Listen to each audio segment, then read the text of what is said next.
दुनिया में बहुत सारे साइंटिस्ट आए और गए, लेकिन अल्बर्ट आइंस्टीन जैसा जीनियस शायद ही कभी आया हो। एक ऐसा इंसान जिसने सिर्फ साइंस को ही नहीं बल्कि पूरी दुनिया की सोच बदल के रख दी। रिलेटिविटी थ्योरी, E=mc² और फोटो इलेक्ट्रिक इफेक्ट जैसे कॉन्सेप्ट देखकर दुनिया को हिला दिया और इसी वजह से आइंस्टीन को नोबेल प्राइज भी मिला। लेकिन आइंस्टीन के डेथ के बाद एक ऐसा इंसिडेंट हुआ जिसने पूरी साइंस की दुनिया को शॉक कर दिया। कहा जाता है कि आइंस्टीन को पहले से ही अंदाजा था कि उनकी डेथ के बाद साइंटिस्ट उनके ब्रेन पर रिसर्च करना चाहेंगे।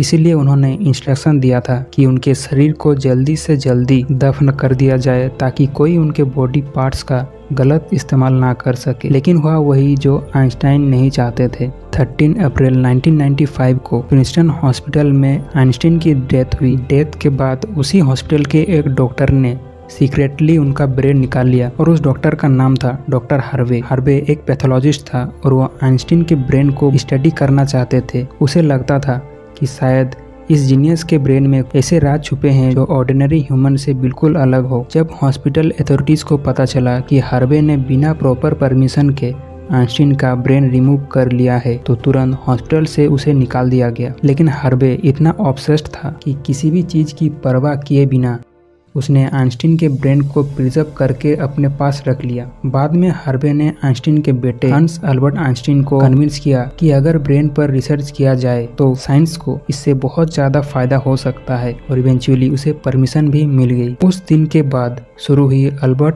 आइंस्टीन के ब्रेन की एक अजीब और mysterious journey. Doctor Harvey Einstein के ब्रेन को लेकर फिलाडेल्फिया चला गया। वहाँ उसने ब्रेन की डिटेल फोटोग्राफ्स ली और फिर उस ब्रेन को लगभग 240 छोटे पीसेस में कट कर दिया। हर पीस को अलग ग्लास जार में प्रिजर्व किया गया। रिपोर्ट्स के मुताबिक हार्वे ने उन जार्स को अपने बेसमेंट में छुपा कर रखा था। कहते हैं कि हार्वे की वाइफ को ये सब बिल्कुल पसंद नहीं था। उनके घर में बार बार इस बात को लेकर झगड़े होते थे। उसकी वाइफ कहती थी वो अल्बर्ट आइंस्टीन के ब्रेन को घर से बाहर फेंक देगी। धीरे धीरे झगड़ा बढ़ता गया और फिर हार्वे ने अकेले रहना शुरू किया। उसके बाद हार्वे अलग अलग सिटीज में जॉब करता रहा और आइंस्टीन का ब्रेन हमेशा उसके साथ साथ ट्रेवल करता रहा, कभी कार्डबोर्ड बॉक्सेस में, कभी जार्स में। एक टाइम तो ऐसा भी आया जब हार्वे का मेडिकल लाइसेंस कैंसिल हो गया और उसे एक प्लास्टिक फैक्ट्री में काम करना पड़ा। लेकिन इतने सालों तक ब्रेन को प्रिजर्व रखने के बावजूद हार्वे कोई बड़ी साइंटिफिक डिस्कवरी नहीं कर पाया। फिर उसने एक स्मार्ट डिसीजन लिया। उसने अल्बर्ट आइंस्टीन के ब्रेन का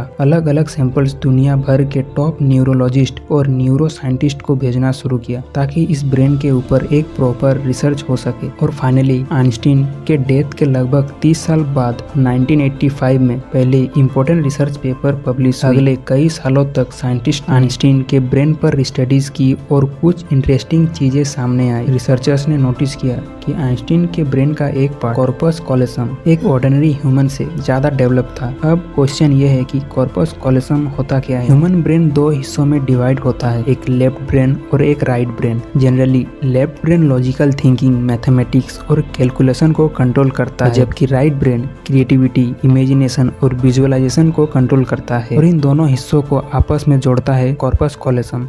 अगर सिंपल लैंग्वेज में समझे तो ये एक कम्युनिकेशन ब्रिज है जो ब्रेन के दोनों साइड्स को आपस में कनेक्ट करता है। जैसे जब आप मोबाइल पर जल्दी जल्दी टाइपिंग करते हैं और दोनों हाथ एक साथ काम करते हैं, तब ब्रेन के दोनों पार्ट्स लगातार इंफॉर्मेशन आपस में एक्सचेंज कर रहे होते हैं। अल्बर्ट आइंस्टीन का कॉर्पस कॉलोसम एक ऑर्डिनरी ह्यूमन बीइंग के मुकाबले स्ट्रॉन्ग और थिकर था। इसका मतलब हो सकता है कि उनके ब्रेन के दोनों पार्ट बहुत तेजी से इंफॉर्मेशन एक्सचेंज करते थे। साइंटिस्ट का मानना है कि इसी वजह से Albert Einstein complex physics problems को सिर्फ इक्वेशन की तरह नहीं बल्कि अपने विजुअल इमेजिनेशन से ही समझ जाते थे। सिर्फ इतना ही नहीं, अल्बर्ट आइंस्टीन के ब्रेन के पेरिटल लॉब्स भी अलग तरह के थे। ब्रेन का ये एरिया मैथमेटिकल थिंकिंग और इमेजिनेशन से जुड़ा होता है। कुछ रिसर्चर्स का मानना है कि आइंस्टीन का ब्रेन कॉम्प्लेक्स कॉन्सेप्ट को विजुअलाइज करने में एक्स्ट्रा ऑर्डिनरी था और शायद इसी वजह से आइंस्टीन अपने इमेजिनेशन से ही एक्सपेरिमेंट्स कर पाते थे। अल्बर्ट आइंस्टीन अक्सर अपने माइंड में सिचुएशन इमेजिन करते थे, जैसे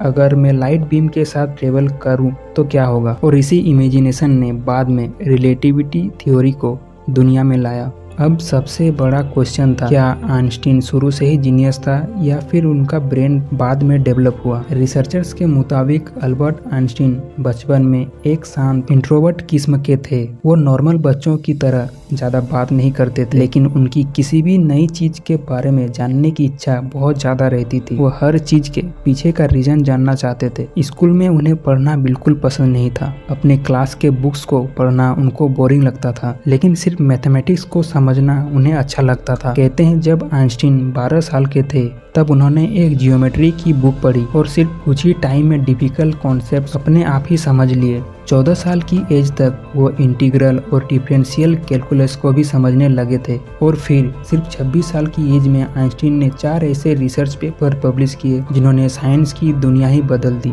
आज भी मॉडर्न फिजिक्स अल्बर्ट आइंस्टीन के बिना अधूरी मानी जाती है, लेकिन इतने रिसर्च के बाद भी साइंटिस्ट आज तक ये एग्जैक्ट नहीं समझ पाए कि आइंस्टीन को जीनियस किस चीज ने बनाया। क्या वो उनका ब्रेन का स्ट्रक्चर था, या उनकी नई चीजें जानने की क्यूरियोसिटी, या फिर दुनिया को अलग नजरिए से देखने का तरीका। आज अल्बर्ट आइंस्टीन के ब्रेन का प्रिजर्व सैंपल और माइक्रोस्कोपिक स्लाइड्स म्यूटियर म्यूजियम में संभाल कर रखा गया है। तो ये थी आज की वीडियो। अगर आप इस वीडियो के बारे में कुछ भी सजेशन देना चाहते हैं तो कमेंट में बताएं। एक नए टॉपिक के साथ मिलते हैं अगली वीडियो में।